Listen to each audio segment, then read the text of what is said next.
all working professionals battling crazy traffic and long commutes, you hear a common gripe. I wish I was living closer to home. Well, did you know that long commute is actually one of the biggest reasons for people to switch jobs after toxic work culture and terrible bosses? But modern workspaces and their changing nature is actually changing that. You can have a hub and spoke model with co-working spaces and flexi spaces. I'm here to meet Amit Ramani, the CEO and founder of India's largest flexi space provider, Awfis, and discover what exactly does Awfis offer to not just entrepreneurs, freelancers, but also to large corporations. Amit, hi, good to meet you. Thank you, sir. All right, congratulations first on a fantastic debut in the stock markets, and the stock has rewarded investors as well. Absolutely, it's been a great journey. And I can see the buzz in this space. Just wanted to understand from you, and let me put my industry first in perspective. Tons and tons of freelancers who work out of coffee days and also then sometimes need formal office spaces. What does Awfis have to offer them? So, Manisha, I think if you really look at the overall ecosystem of the industry, a few years back, the only option that a freelancer had was basically to work out of a coffee shop, right? Or maybe work out of their homes. Today, I think we have revolutionized the whole aspect of the ability to find a workspace on the go, right? Today we have close to about 185 locations across 17 cities, almost 110,000 plus seats. And that gives the ability for people freelancers to take up a space for a day or a meeting room for an hour, or if they want it longer, they can have it for a month to as long as they want it, right? So even an hour. Absolutely. And what is the pricing and what do they get? Let's start with the 1 hour and 1 day.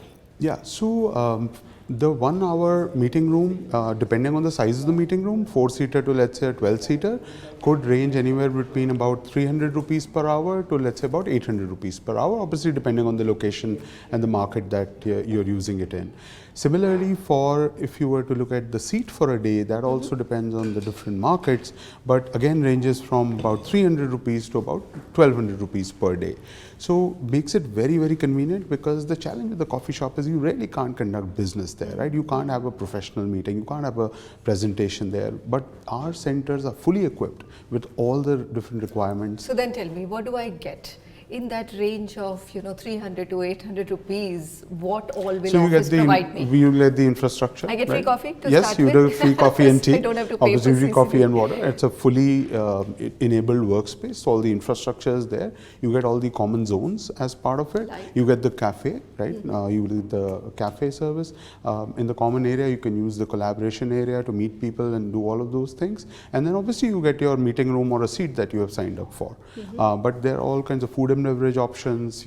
Obviously you get to interact with other people if you choose to. So every center typically is about roughly 30,000 square feet.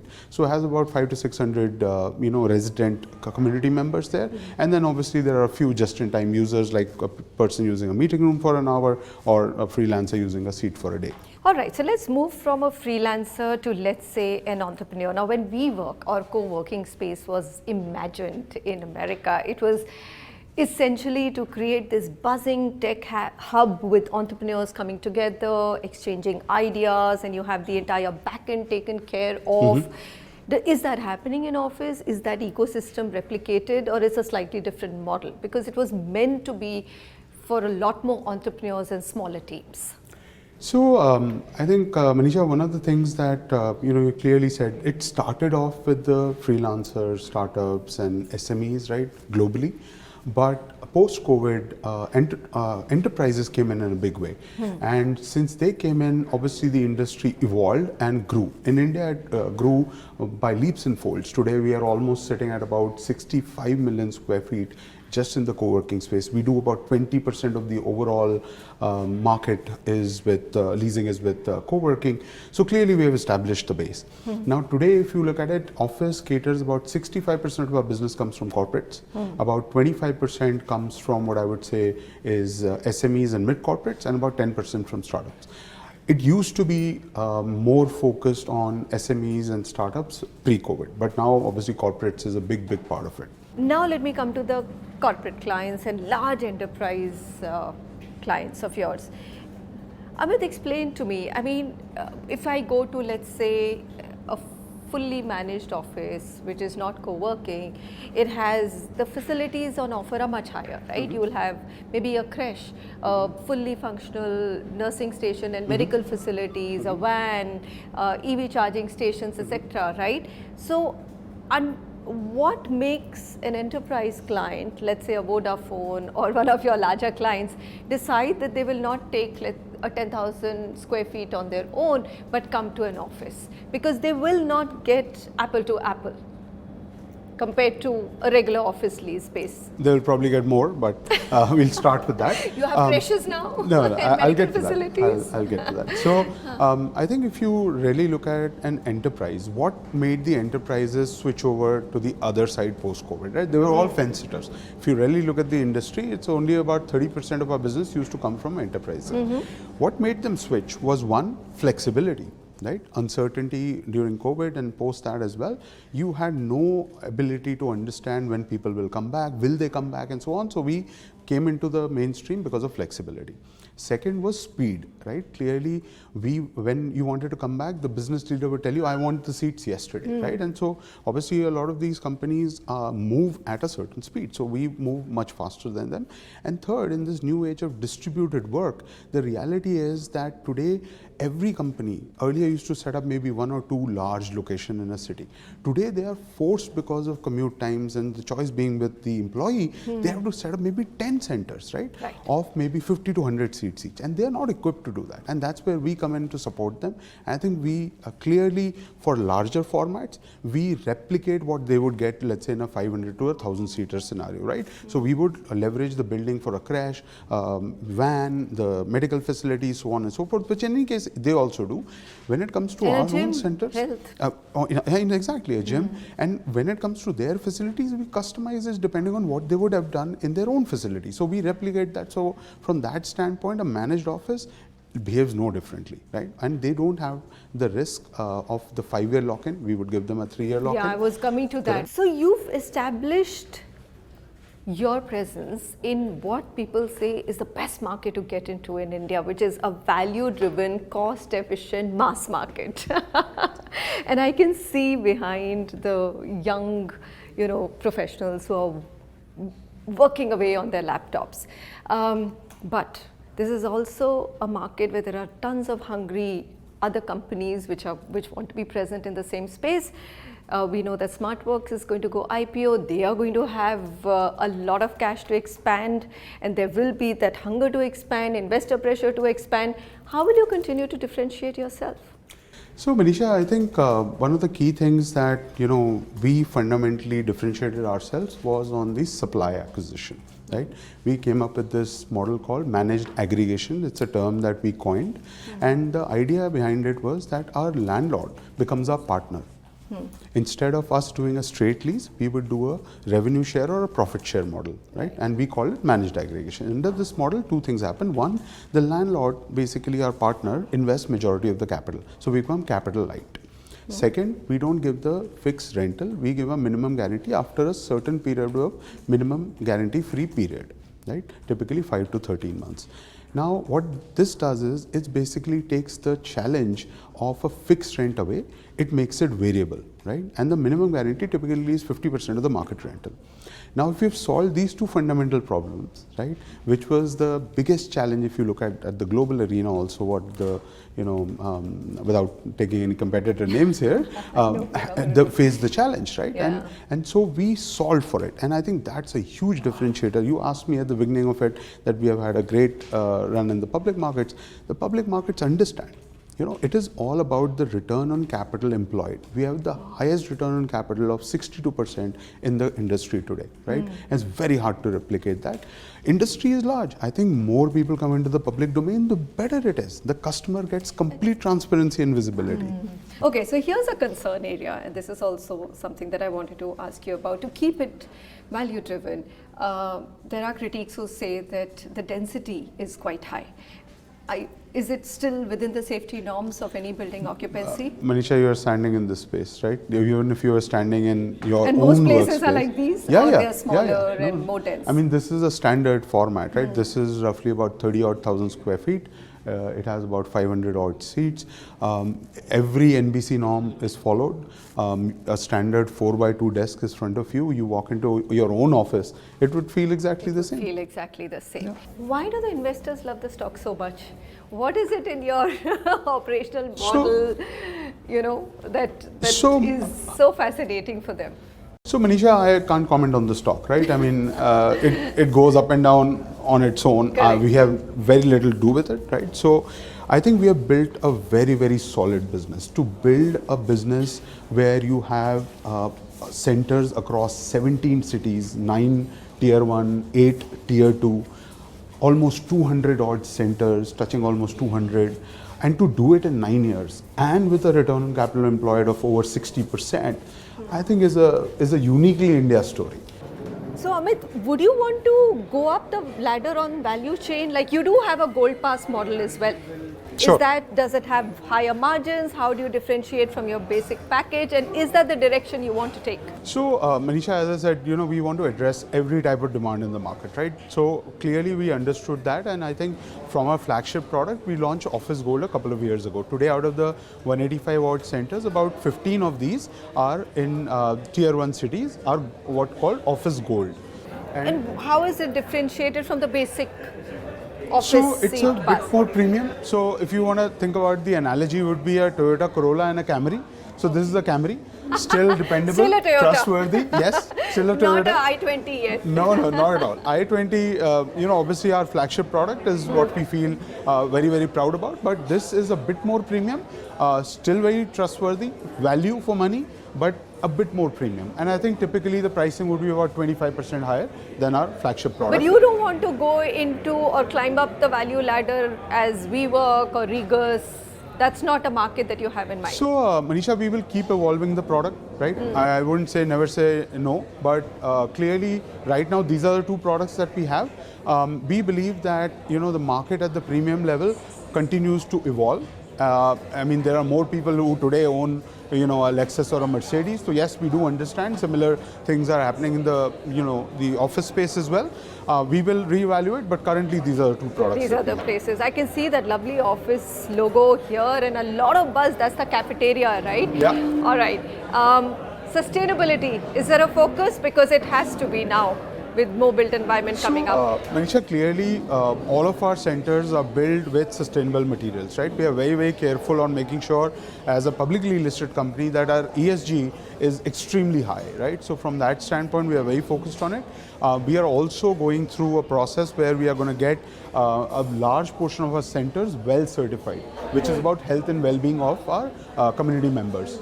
All right, Amit Ramani, thank you so much for speaking to NDTV. Thank you for your time. And I'm just hoping after seeing this show, a lot more companies, corporations, SMEs go towards hub and spoke model, because really, terribly, it's not fun to commute 1 hour, 1.5 hours to your workspace. No, so that's where Office solves the problem. It's available when you need it.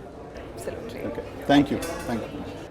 A buzzing, vibrant workplace close to your home. What more can you ask for?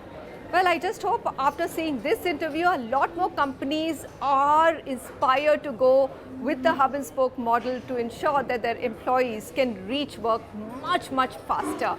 On the other side though, we have a tech aggregator platform which brings you multiple choices of office spaces, of flexi co-working spaces at different price points and different offerings. Stay with me.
looking at modern workspaces, specifically flexible co-working spaces in a hub and spoke model, which can reduce your crazy commute time in India's top cities and also make this planet more sustainable. Now we are in conversation with a technology aggregator or a platform aggregator which brings all the choices of different kinds of flexi office spaces on one platform to help you compare the pricing, the benefits and make the right decision. Utkarsh Kawatra, CEO and founder of myHQ, joins me now. Utkarsh, thank you for making the time. So my first question is, why would I not go to a SmartWorks or an office directly to book my space as I need? Why should I come to myHQ? Thanks, Manisha, for having me here. Obviously, great to be here. Okay, so as an aggregator, myHQ essentially is a marketplace which helps customers get the right space, right? We bring quite a few value adds, like in any other business, like how a Zomato does it in food delivery, like how an Amazon does it in e-commerce. One, obviously, we give the person an option. We give the person a lot of options. So it helps him figure out what is the right one for him. We shortlist out of the 5,000 odd options or 3,000 odd options, which ones are the most suitable for them. The second is we bring a certain bit of expertise where we have certain knowledge of which space is a good space for the client, which space has good reviews, which space has a better experience. So that's the second aspect. The third is obviously in terms of price. We understand the market better. We understand what are the pricing in each market. So for us, we are able to help him get a better price of the client, whichever product they're looking at it. And it also works out from a standpoint that we bring in a lot of clients to these spaces. So for us, we also get a certain bit of economies of scale in certain on-demand products and everything. And the fourth is a seamless experience, right? You come on our platform, you can pretty much shortlist the spaces. Our team can send in a proposal to you in 5 odd minutes. You can book a seat with just a tap of the button on the app. So all of that combined is essentially the value prop of an aggregator. And that's why essentially people come to us as compared to, let's say, going to maybe a space directly. So, the entire flexi workspaces is a huge market. There are lots and lots of office suppliers. How would you segment the market for, let's say, a freelancer versus an entrepreneurial team of 10 to 25 people versus a large enterprise client? Who's offering what? Got it. So if you look at it, there is a wide variety of spectrum of clients we're catering to, right? Whether you're looking at, as you mentioned, right, an individual freelancer or a large client. Firstly, the first point to any of it is how do you find such clients? So essentially, you're looking at trying to solve a problem for each one separately. So even if you go on our platform or anywhere, essentially there is a different solution for an individual. We mentioned that what are the problems that an individual look for. An individual, for example, let's say when I was when I was just a single person team, we would essentially look at something which is very close to my home. I would want that flexibility that I don't have to sign a long-term lock-in. I was always looking at saving money. But as we've expanded to a team of, let's say, about 150, we're now looking at more compliant building norms. We're looking at buildings which have fire norms, and then I have a certain budget in mind, which is there that I know that I won't exceed this. I'm comfortable with lesser flexibility. I'm comfortable with giving a larger lock-in, but I need stronger service quality to cater to ensure that my employees are happy per se. So the requirements change at each level. And we're talking of now companies of even 500 plus, which are going for managed offices. There you're looking at them just ensuring that their capital upfront is not locked. They're looking at someone to help them ensure that the space is as per their liking, as per their colors. So different stages of a company, there are different value props. And we're seeing this across the spectrum, whether it's a one-person team to about a 500 or even a 700 member team now going for co-working spaces or managed offices. So everyone's very excited about the growth in flexi workspaces. Utkarsh, there has been a lot of shakeout as well. You were acquired by Anarock and there's been funding, there's been an IPO. What would you say are the top 3 trends to watch out for in this space? One is obviously, I think, very bullish on the market. Right now, we've seen 2-3 IPOs. I'm hoping for some more. So a lot of money in the industry. That's purely from an industry standpoint. And I think hopefully this industry has been has not had a lot of maybe M&As and funding per se. So I'm hoping to see some level of activity here in terms of when the money comes in the business. Second, purely from a customer standpoint, I'd say you're looking at right now, you still about 44% of the clients are companies are still a bit of hybrid. So I'm guessing hybrid will continue, which will mean that you want different solutions, whether you're looking at a primary office, whether you're looking at some employees which are remote and looking to access co-working spaces, etc. So we're still seeing hybrid, which will continue, and I expect that to be to continue as a norm. The third, I think, is a very interesting trend. We're seeing expansion in tier 2 cities as well now. So a lot of companies have realized that they can have people in Jamshedpur, Lucknow, Jaipur, and Indore. So we're seeing a lot of companies expanding office outside the top 5-6 cities. Utkarsh, thank you very much for running us through some of your thoughts and what people can do on aggregator platforms. You get choices, you get the right space that you want, and probably better pricing as well. So look at those, of course. And thank you so much for tuning into this special show on flexible working spaces, the changing modern day options available to reduce commute time and make your life easier.